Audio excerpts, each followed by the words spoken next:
Hello, my friend, Pastor Kurt here, and I got a question for you. Did you ever take a class and then have to withdraw and get an incomplete? I had this happen to me 2 times where I got really sick one time and I lost a book another time and it set me back in the class. And the professor said, hey, it's no problem. You're doing good enough. Just take an incomplete. I hate incompletes. I hate them. Both situations, I just bore down and I pressed through because I wanted to get to completion. In other words, I didn't want to pay twice for the class. I don't want to do the work twice. Something about incomplete bothers me. I don't like it when you do a jigsaw puzzle and there's a piece missing. I don't like it when you can find one shoe, but you can't find the other shoe. I like complete. Are you like me? Do you like it when everything goes together and gets complete? Here's the problem with those of us that are addicted to complete. This world is the least complete place ever. The Apostle Paul, 1 Corinthians 13, goes through this beautiful definition of love. It's patient, it's kind, it doesn't seek evil, doesn't think about itself, doesn't boast. It always remains behind. It always remains faithful. It never fails. And it's so encouraging and so beautiful and so epic. And then right after that, he says, there's a problem though. This world is not like love. This world fails. This world has got holes and brokenness. In fact, he goes through several categories. He starts off, he goes, our gifts are not perfect. You may have prophecy and tongues and all this stuff, but they'll cease. They're not perfect. Our gifts are not perfect. Our knowledge is not perfect. Our technology is not perfect. Our definitions are not perfect. Our understanding is not perfect. And then he goes on, he says this one's really true. Our maturity is not perfect.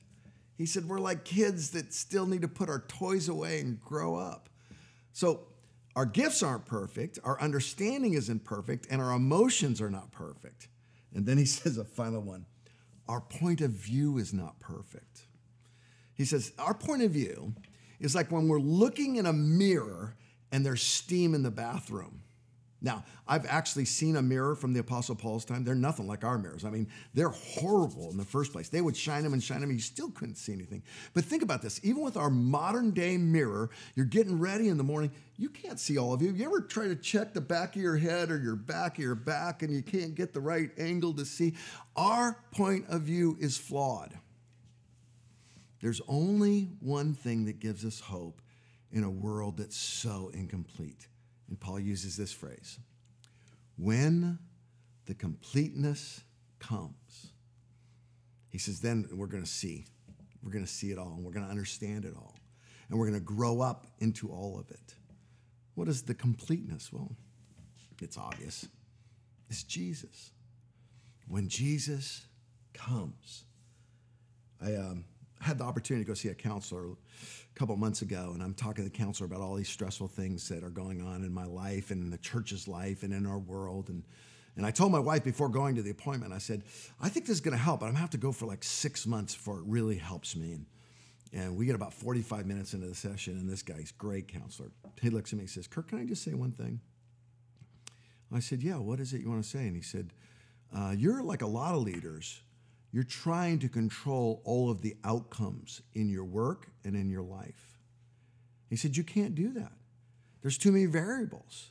You don't know enough to control all of the outcomes. In fact, there's only one person that controls the outcomes, and that's God himself. So fire yourself from being the person in control of all of the outcomes. Man, was he right? What a burden I was carrying. What a stress I was putting on myself. And a lot of times for good reasons, for kind-hearted reasons. But it's true. In this incomplete world, me trying to control the outcome is futile and discouraging. Are you trying to control something?